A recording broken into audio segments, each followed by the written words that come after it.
comments on the blocks like for which one it does. So like if it's like turning, it's like we write like turning to shark.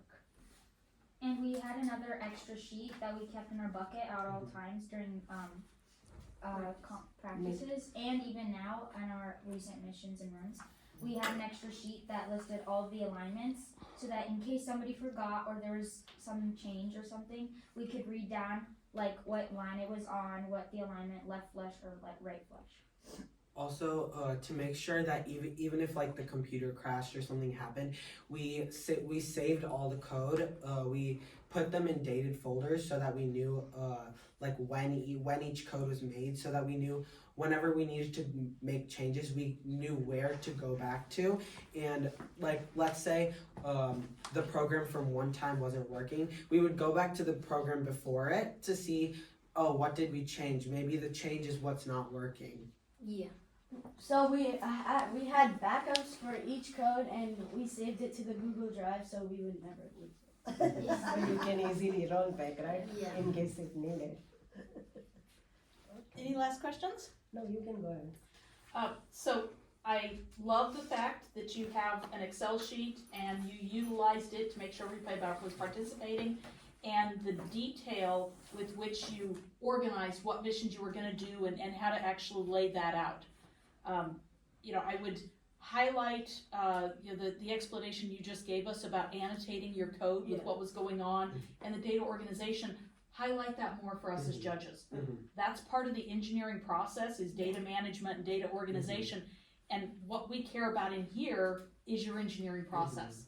And so highlight for us that, hey, you guys know how to organize and document and track your data. And so we'd love to hear more about that as part of the presentation and the building.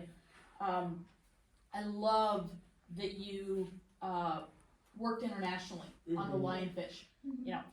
We can learn a lot from other cultures and other people, and so to reach out to Ms. Ramos, that's an outstanding accomplishment to be proud of, is that you got outside the borders, but to be able to talk to a local expert on invasive species and figure out what can we use for this one somewhere else. And so applying one set of skills somewhere else is just a really phenomenal accomplishment for your team. Yeah, because thank you. Because Miss Ramos works a lot in the Caribbean area. Yeah. We were like, oh, she's gonna be a really like helpful tool for us to use. Yeah. So I like your energy, your teamwork, and how you connect to each other's work, means advancement, transferring the work, keeping in action sheet, and keeping a backup with you guys so you can roll back whenever needed.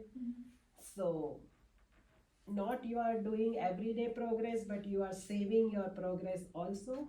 So that's a good thing, and keep it up, and I think you did a very good job. Thank you. Good explanation with your robot and showing us. And I really applaud, and it warms my heart to hear that you took the feedback from the judges at the qualifier competition and rolled it into what you're doing.